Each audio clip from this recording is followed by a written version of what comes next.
Hi, everybody at the Elephant and Castle community. It is Nick from Retribe, and joining me today is Mia Eisenstadt, right? Mia. That's right. Perfect. Yeah. Mia Eisenstadt, who is the founder of the Fatherli app, which I'm super excited to talk to you folks about today. She's also a psychologist.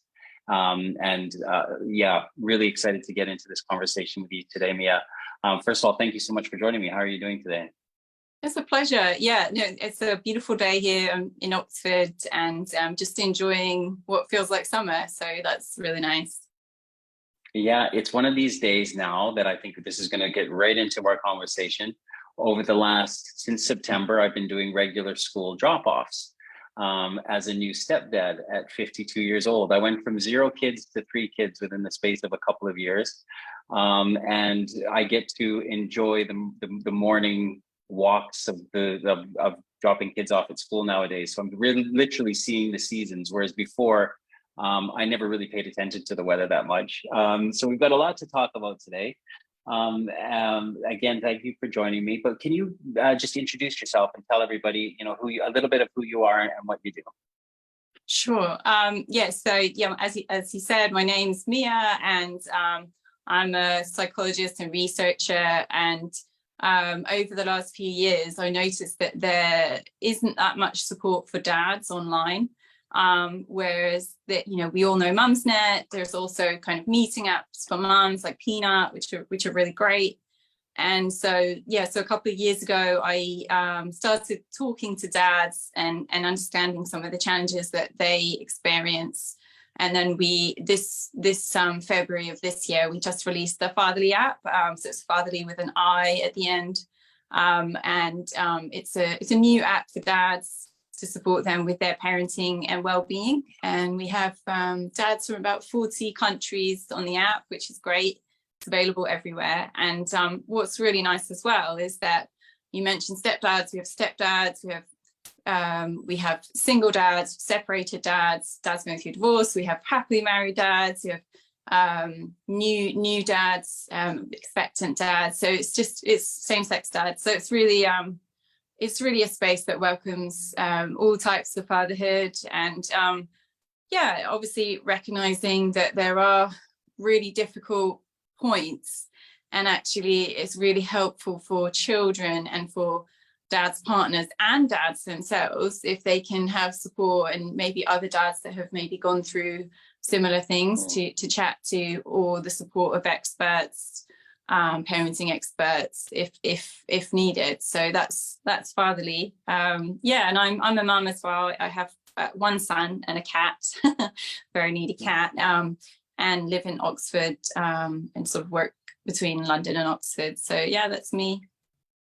Yeah, beautiful, amazing. And I've got the app right here. Oh yeah, I've awesome. got 19 notifications I need to attend to. And I can't think of a time in the world, because I've only known this time. I've been around here 52 years. I learned everything I knew about being a man from my father. And my father was the son of a coal miner from South Yorkshire, a rugby player, and a very smart man who experienced a lot of trauma in his life. So all he had the tools to raise me and my 2 sisters in Canada, where they immigrated to, where I was born, were the tools that his dad gave him, and they were passed down to him. And it was, he was born just at the end of World War II. So I can see that the teaching that he was taught about the idea of how he was going to raise his son and his family. And honestly, I look back at it now, and some of it helped, but a lot of it was very kind of power over threat-based teachings that taught me about what ideals of what real men are, and that real men, don't ask for help. They don't show emotions, definitely never cry. And I said, don't ask for help, because that's a sign of weakness, and become providers and become the rock. And, all of this stuff of being this kind of superhero type person that never bends or manipulates or is not malleable in his kind of teachings and learnings. And honestly, Mia, it really did affect me to my detriment for many years.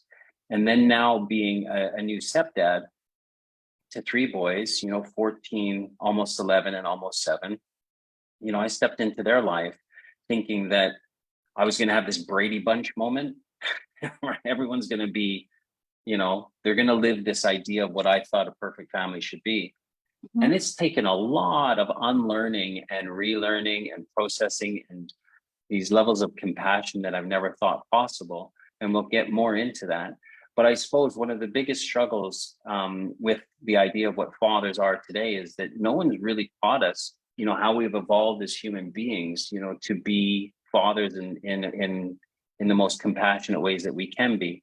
So I don't know where I'm going with this, but I imagine it's the whole reason why you set up the app was to give, all the fathers, the types of fathers that you mentioned, resources to unlearn and to relearn new ways of being a father. Yeah, absolutely. So, I think, like you said, often dads or men don't seek help, and it is actually a problem, because so suicide in men is 3 or 4 times what it is in women. So men can experience stress, they can experience burnout. Dads can feel they can be struggling with how much time mums can feel this as well, but how much time to give to work versus how much time to give to family, and then also trying to fit in kind of personal well-being and also taking your daughter to ballet, and there's just so many different commitments, and there is also, I think, more expectations now in this modern era, whereas in the past maybe the expectations on men was more to be breadwinners. Obviously we have more equality now, so there's more expectations on dads to be successful at work and to be a great dad, and I think that's exactly, that's completely needed. Children need supportive, emotionally available dads, and it's called the father effect. So there's lots of studies that find that when dads are more available, emotionally available, more present, more involved in their children's lives, they do better at school, they're less likely to get involved in risky behavior early, they're less likely to have behavioral difficulties. So there's all these positive benefits on children of having involved dads. And so the other thing is, it's nice for their partner as well to feel like a team in parenting, whereas, maybe, in the 40s and things, it would have maybe been very much more on all the responsibilities on the mum around parenting. So there's so many changes, like you said, but at the same time, sort of the expectations raised without necessarily an equivalent provision of support for dads and men.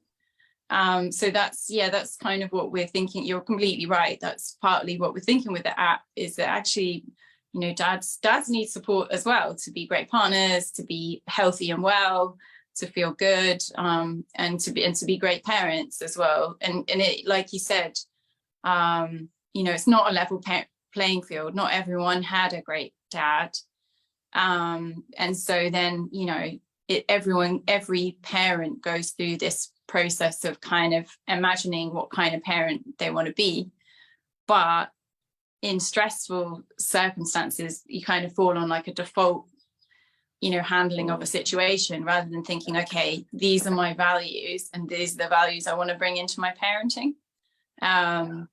So I say the best thing I think new couples can do, whether they're whether it's a step, whether it's kind of a blended family coming together for the first time, or it's a new parents, they're having a baby together for the first time, is before the child is born, think about their values and think about what kind of parent they want to be and how they want that family to be and what's important in that family, those values. Because sometimes when relationships break down, it's because those conversations haven't been had. And one person's like, well, in my family, my mom always did this. And the other one's like, well, in my family, my dad always did this. And they're completely opposite. And, often we want similar things for our kids, that we want to take the good stuff, from our growing up. And then also we want to sort of change some of the bad stuff. So, or the stuff that just wasn't there. So, but yeah, you're completely right. Like particularly people who either didn't have a dad or didn't have an emotionally present dad, you kind of have to really dig deep to make sure that that's, you know, find new places, because you're not necessarily drawing on a role model. Yeah, I think, and I don't like, I think it's just about you know, the fathers who I've known who have struggled, and their fathers had struggled, and it was just like there's no resentment towards it. It's just like, you know, what were the tools that they were taught? And I have a good friend who talks about it. It's like, you know, they were given a spoon to cut a loaf of bread. You know, they weren't given a proper nice bread knife, and they did the best that they could, but there was some jagged edges left, and it's how do we repair those jagged edges as we go through life, which is a lot of inner work and healing and inner child work, and being able to kind of just accept, you know, that we are who we are, and things have happened to us, and we can unlearn some of the stuff. But I really like the fact that you said it's like when we're in stressful situations. So I could sit there and I could say to my partner, I want to be compassionate, I want to be vulnerable, I want to not lie, I want to tell the truth, and I want to be very active around the house. So these are the values that I wanted to bring into this relationship, and active around the house in terms of the fact that my dad did very little housework. You know, he did earn the majority of money because he was the main breadwinner, but my mom did all the housework, and I was very resentful about that. I was like, why is mom always cleaning? And she's got a full-time job too. So I'm very active around the house. I've been able to do that. But in moments of stressful situations, I will revert to that kind of do this or else, you know, that kind of thing. And I'm like, where is that coming from? You know, and it's like, oh, it's like what I was taught. So, and it's taken 2 years now. Like I've known them for 2 years, little over 2.5 years now. It's coming up to. And at the beginning, it was very, very stressful because, I'll tell you how she introduced me to the children, and that they play ice hockey, and I'm an ex-professional ice hockey player. And so what we thought the best thing to do would be for us to set up like in a tennis court, some hockey nets and some street hockey sticks. And I was like, introduce them as a hockey coach. And so they met me as like Nick, the hockey guy. And then Danny was like, hey, do you mind if Nick comes over for pizza one night? And they're like, yeah. And then slowly it's like, hey, do you mind if we can go over to Nick's place and play some PlayStation? And it was like this really nice gradual thing. But then all of a sudden, you know, something happened in their lives where their father wasn't allowed to see them anymore.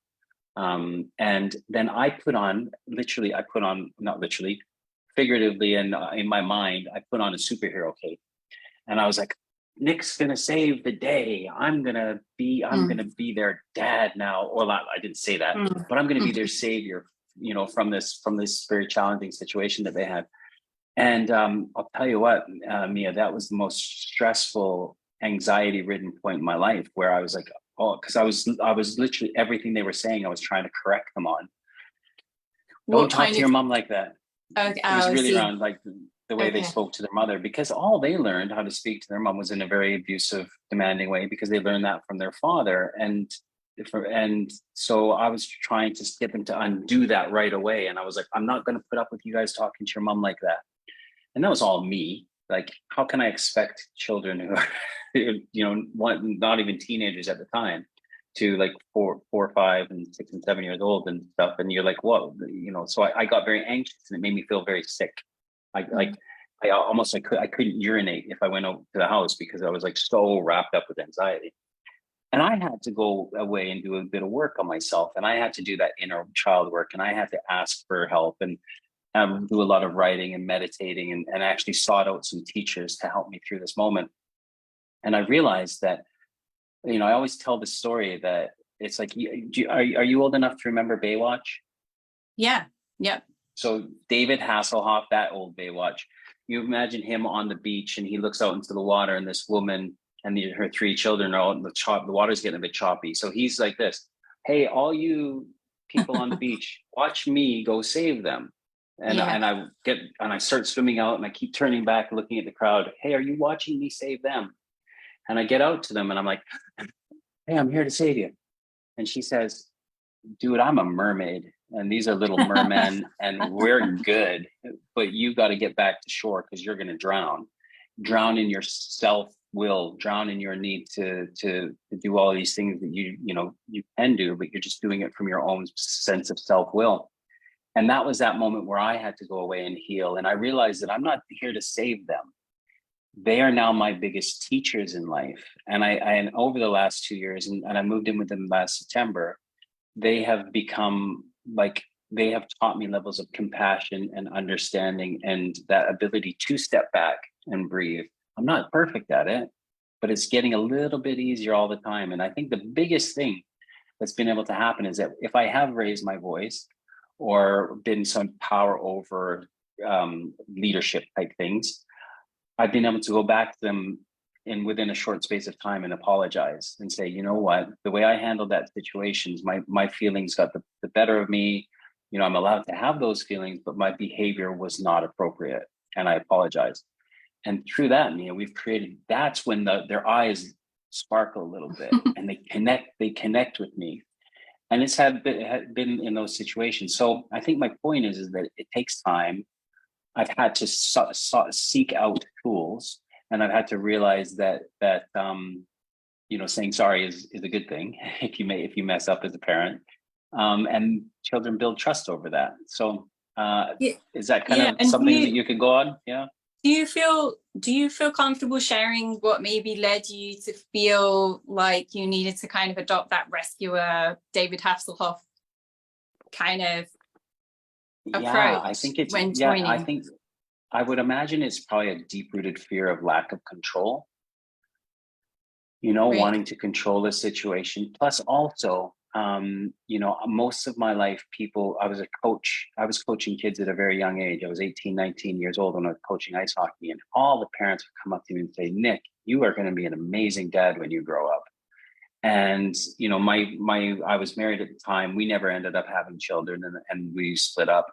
And then the next relationships in my life, we didn't have, you know, it got close and there was a miscarriage there, and it broke my heart. You know, I was in my early 40s. So I was again, I'm never going to be a dad. So it was only when I was kind of confronted with a point in recovery that I was like, oh, I have this fear of not being a father. And the person who was my mentor at the time said, Nick, you know, if it's meant to be, it's meant to be. And he said it in a way where I believed it. So I think it's this thing of like, and then all of a sudden I meet Danny, my partner, and she's got 3 boys, and that didn't scare me away. But I didn't think that, you know, this was like made for me, but maybe part of me really did desire it. So I went maybe over the top with this need to control and to have this Brady Bunch idea of, we're going to be this amazing, happy family. And the kids are going to do everything I ask of them. And they're going to do the dishes, and they're going to clean up their rooms. And, you know, everyone's going to live happily ever after. So I think it was a bit of ideologies and fear of control.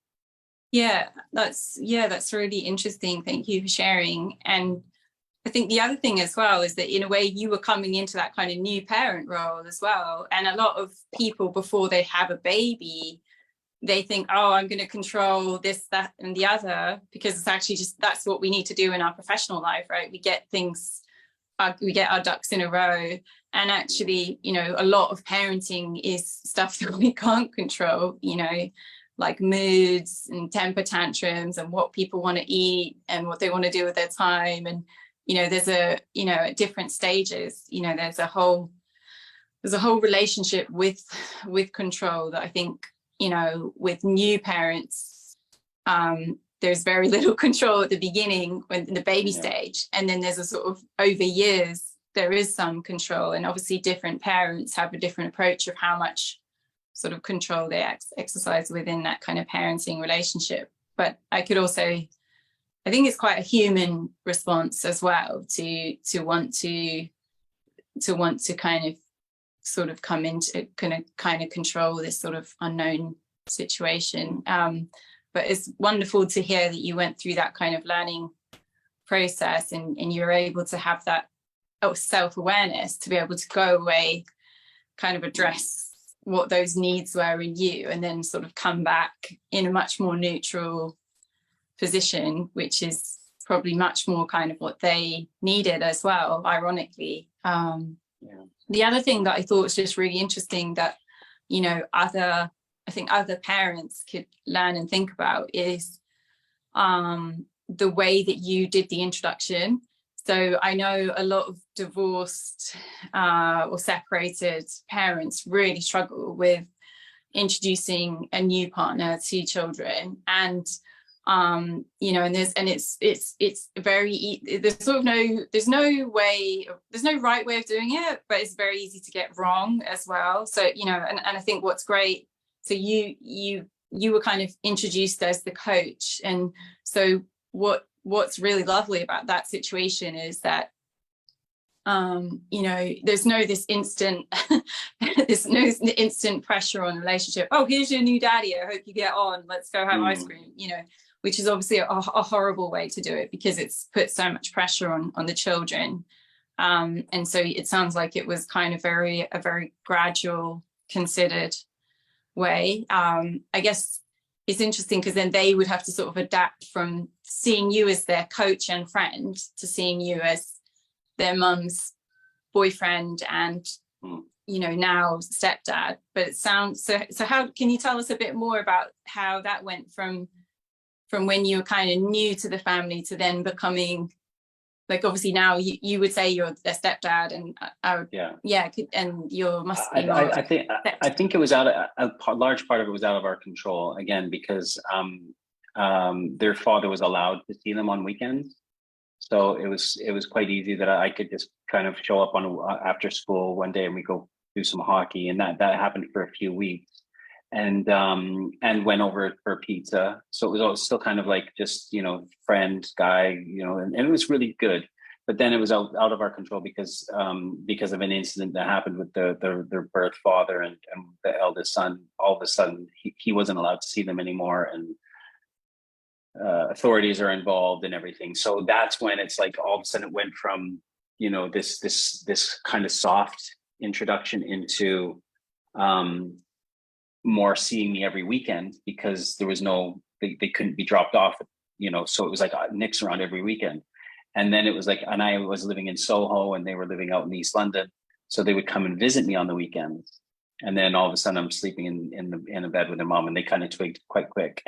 You know, that Nick's, and they were like, "Oh, Nick, you're stepdad now. You're stepdad now." And they were very, very accepting from it. We've had no, like, we don't want you here at all. I think because they see me and their mom such a good team. You know, me and their mom have never been like we couldn't fight if we tried. You know, it just happens to be our personalities. We've both been through an awful lot in our lives, so we just don't. I feel like I'm being interviewed here. It's wonderful. Well, it's I think it's an interesting story, isn't it? I think it's so what I was actually just thinking just then is that it's not that common for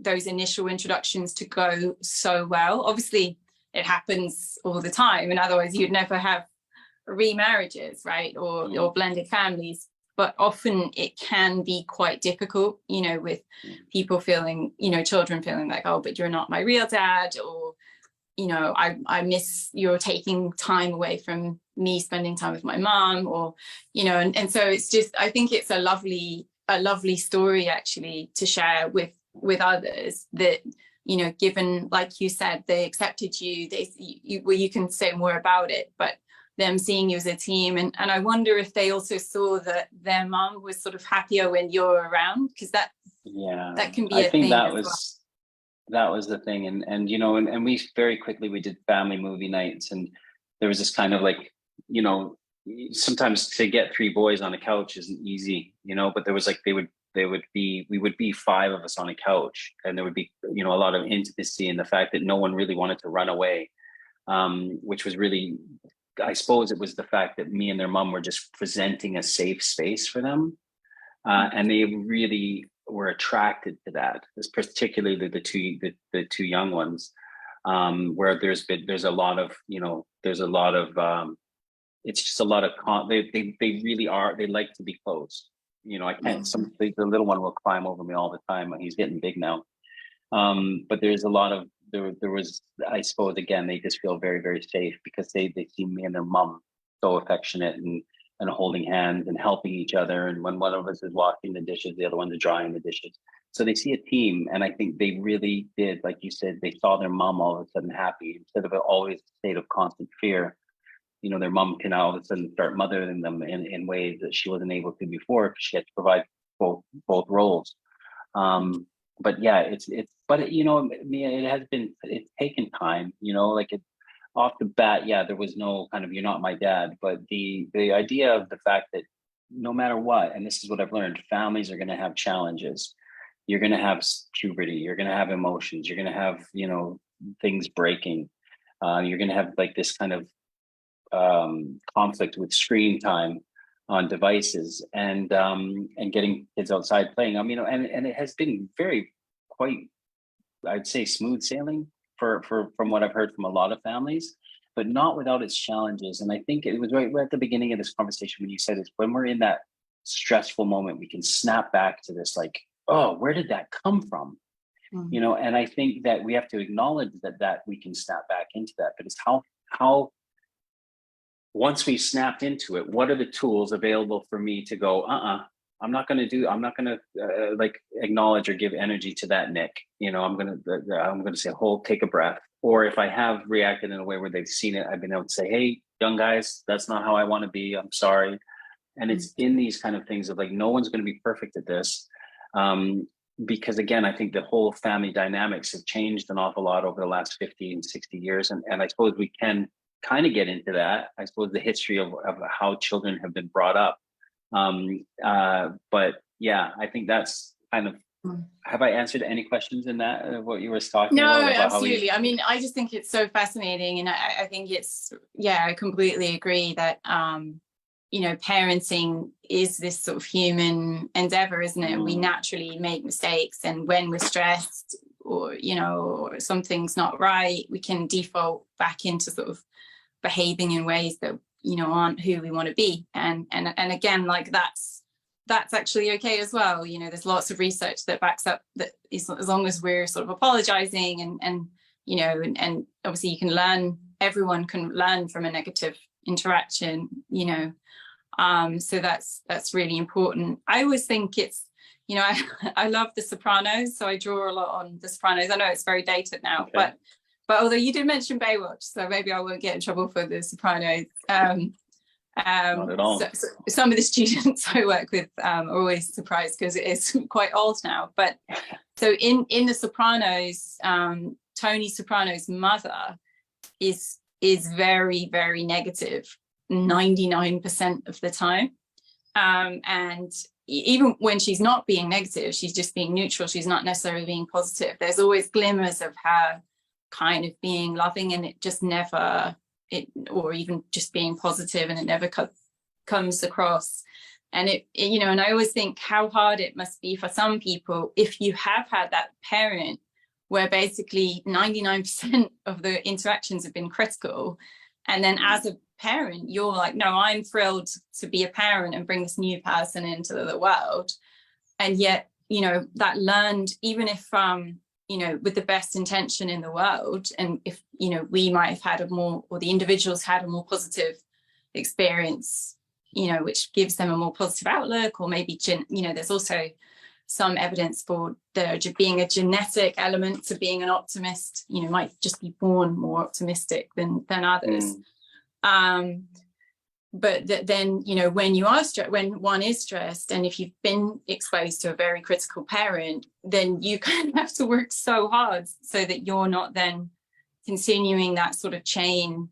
Or similarly, like for a parent that's grown up, you know, with a parent that's an alcoholic or that's violent, or you know, it's a lot to break free from. Yeah, so there's so I think it's, you know, it's really important to have compassion for actually how hard parenting can be, particularly for people who've had like a, you know, gone through kind of a negative or difficult experience themselves. That brings me on to the idea of like, you know, where do you, apart from our parents, like, and you'll have to correct me about doctors' names, but was there not actual guy named Dr. Spock in the 60s who wrote a book on parenting? And he was the one that was like saying that you need to get on, and I know everyone always thinks it's a Star Trek reference, but it isn't. He was the one that was saying, you know, get the child off the breast very fast, let the child cry themselves to sleep very fast. And then you think to where we are today, where we've kind of gone from the natural way of raising children to this kind of idea of the 60s and 70s of like, get them off the mom and in a box as quick as possible, where there's no love, no attention, and then these parents then have parent kids and they raise kids. And we're now living in this world where like this idea of what a parent is, when we've evolutionary come from tribes where, you know, a child would be born and there'd be many people helping raise the child, and where the saying it takes a village to raise a child. Do you think that that's something that we're inherently missing, that this idea that there were more influences on us when we were children, no more, there was rites of passage, there was like, you know, maybe even different women nursing children, if one woman couldn't nurse a child, and there was one woman who was really good at giving birth, and all these kind of things that happened in these tribal aspects, which is, we can't deny that's part of our evolution and how we got to where we are. So do you think in some ways today's modern parenting is denying our evolutionary existence of how children were raised? Wow, I mean, that's a really, really, really big question. I mean, I think there's a lot to be learned from a community-based style of parenting, and definitely being isolated, whether you're a mum or a dad, is not good for families. So yeah, so, you know, there's lots of evidence that being part of community activities, being part of sports activities is really good for children's well-being. And, you know, and I think there's probably less studies of how good it is for the parents' well-being, but I think just from my own experience being a parent, you know, the chances you get to interact with other parents doing things so that you don't feel so that you can join in activities as well, so that you're not kind of forever having to invent everything, and you can turn up at, you know, a really fun event and have a good time, and your child has a good time and leave. So there's, you know, I think, you know, there's sort of a lot of that happens in communities, and the thing is that it can be a bit of a postcode lottery, which is unfair. So in some communities there is a lot going on for families, and others there's less. And what else? I mean, I think breastfeeding is obviously quite controversial, and it's also up to the mom how she uses her body, but there's so many benefits from breastfeeding, like anatomical, physiological benefits for the child, as well as benefits for the mom. So there's, you know, there's a ton of benefits, and for some reason in the UK breastfeeding is less common here than in other parts of Europe, and it might be because of stigma. I think they don't completely understand why, but yeah, obviously sometimes mums feel it's much easier to go back to work if you're not breastfeeding, if you're bottle feeding. So I think work has a big role in it as well, because it's the same. So I think I don't know Dr. Spock, but I do know Dr. Ferber. So there's a method of Ferberizing, which now is called controlled crying. So Ferberizing, I think, was quite popular in the 60s, and it was around leaving the child to cry as a way of the child crying it out and learning to sleep alone. And I think now it's more described as controlled crying. And the thing that strikes me is, if you're a busy working professional, you need those sleep methods more, because you really need your 8 hours so that you can go and do your 9 to 6 or 9 to 7 or whatever it is.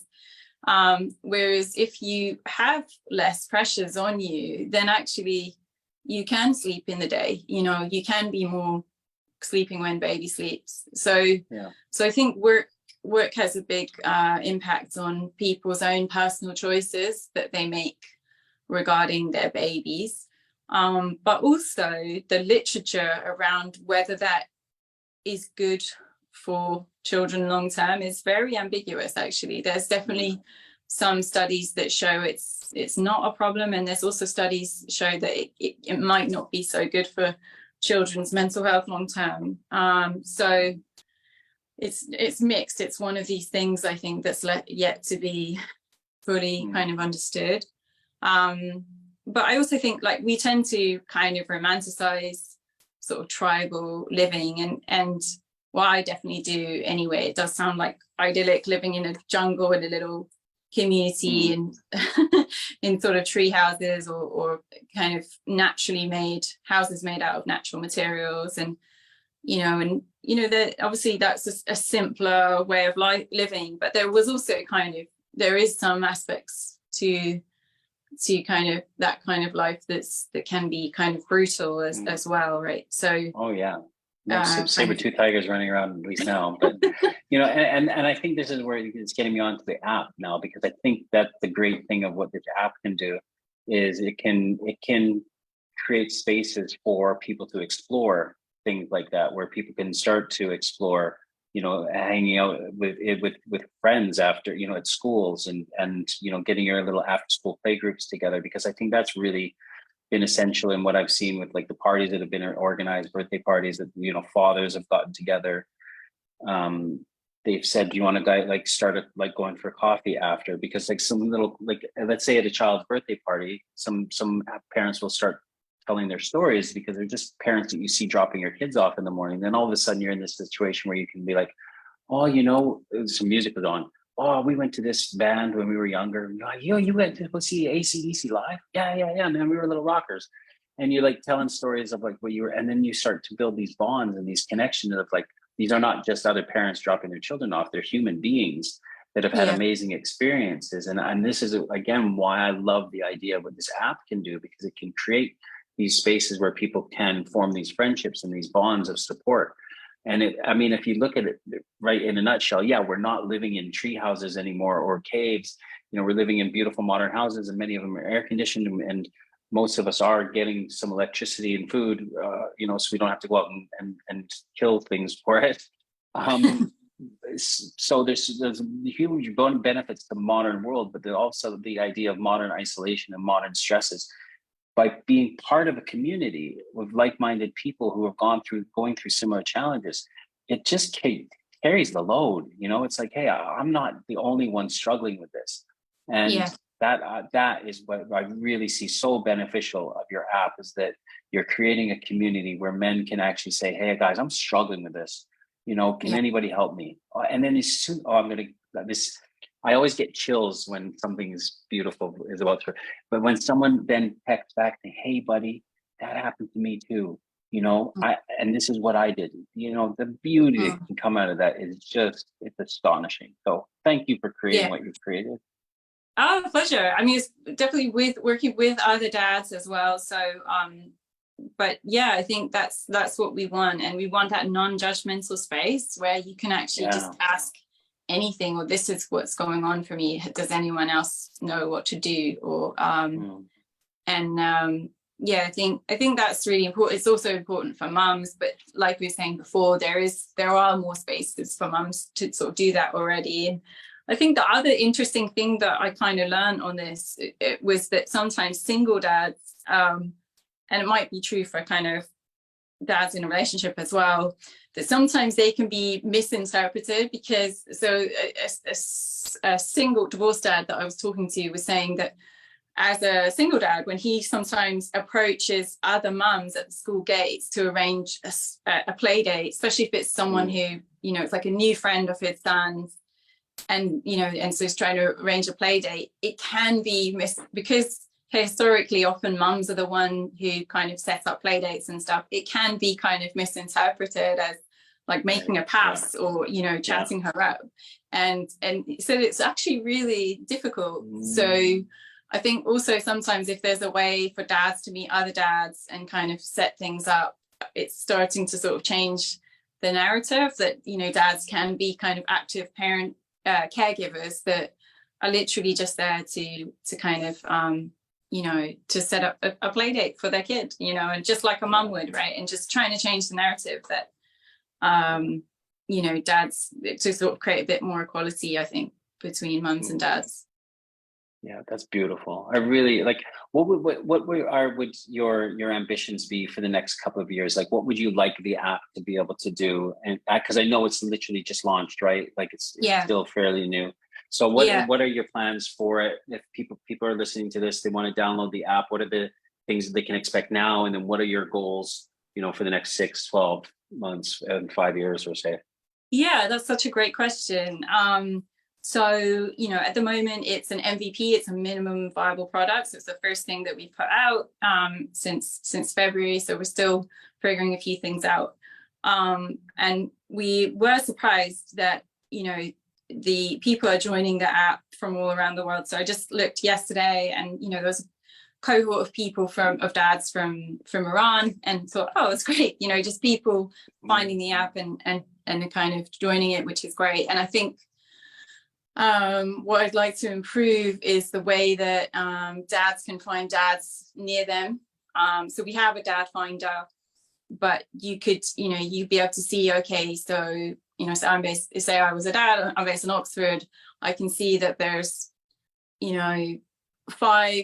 5 or 6 dads, at least 15-minute walk away from me that, might be interested in doing something on the weekend with their kids as well. Or at least there's one dad in my neighborhood who's also interested in football or whatever it is, tennis, that we can, go and arrange something with our kids.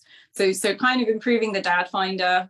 One of the things that I've been sort of exploring with is, and I want to get feedback from dads, is, just like Bumble or even dating apps, you can sort of swipe through and make connections that way. So we could add that sort of functionality to the app. We don't really want it to be like a dating app, but that can be a nice way of making matches. It's very easy to use. Everyone knows it. I think the biggest, there's 2 other things as well that we're kind of looking into. So one is kind of an AI powered chatbot, as this kind of huge growth in using like natural learning and NLP to kind of using AI, using ML to kind of power chatbots, and they're much easier to use now than much easier to build into a product than maybe they were like a couple of years ago. So that is an option for us, but we basically want to kind of respond to what dads want. If that's something that seems to make sense, we'll do it. If we're not going to do it just for the sake of it. And then the other thing is around activities. So there's a huge number of great things going on for kids everywhere. So we could use ChatGPT as a kind of search function. So if you go to the Isle of Wight and you want to find out, okay, what are all the activities for boys between 11 and 15 on the Isle of Wight for while I'm there on holiday or during half term. So that, I think that's, and we've, a lot of dads say to us that's kind of what they're looking for a lot is kind of activities for their kids, because obviously it's easy for kids to get bored, and you, as a parent, if you've had a sort of stressful week, it can sometimes generating that creativity to always keep up some kind of fun and interesting thing to do is can be hard, especially for single dads, right? That maybe it's much easier if you're a team of at least 2 caregivers, because then you can sort of take turns and bounce ideas off each other. But as a single parent, sometimes keeping that kind of generative activity going as well is hard. But the other thing I think that would be nice to do for single parents actually is to give them more support. So maybe like mini breaks, or because as single parents, it can be hard to go on holiday. So, I think, so support either around kind of potentially dating. So it's, a dad could kind of meet someone just like your partner met you, and that kind of improves their life that way, or through kind of activities with other single parents or other, could be a bereaved parent, so that there's kind of that extra support and fun things to look forward to for both them and the kid. Because actually that's another interesting thing from the research as well, is that single dads tend to have, they tend to die younger and are more at risk of addiction and various kind of cardiovascular issues than single mums or married or stepdads. So they're actually quite at risk, and then it's one of these things that I think can be kind of really easily overlooked, because on the surface they maybe look like they're doing fine, but yeah, they don't necessarily have as good outcomes as everyone else. Well, I'm so grateful that you've built this app, and just speaking with you now for 45 minutes, I can tell it's going to be an amazing platform. If there's any way that I can help out, I've got an idea. I'll tell it to you offline as soon as we hang up. So don't hang up. But I just really like to thank you so much for joining me today, Mia. You've been absolutely amazing to talk to. Please give me all of your links, and I'll put them in the Facebook feed for people who want to download the app or maybe get in touch if they have any questions. So once again, thank you so much for joining me today. Thanks for having me. It's been a really great conversation. I've really enjoyed it. So thank you. Thank you. Don't hang up. Thank you, everybody at the community, for joining us. I'll put in all of Mia's contacts and the link to the app in the Facebook page feed. So thanks for joining us today. Don't forget, next week, there's not going to be any lives because I'm getting married. So I'll be off. And so will the boys, and I'll be coming back the next Monday the 5th of June with another Facebook Live with another app creator, Amy Layton, who's created this amazing app too, that we'll talk about it then. But for now, thanks everybody. Have an amazing week, and we'll see you later. Bye for now.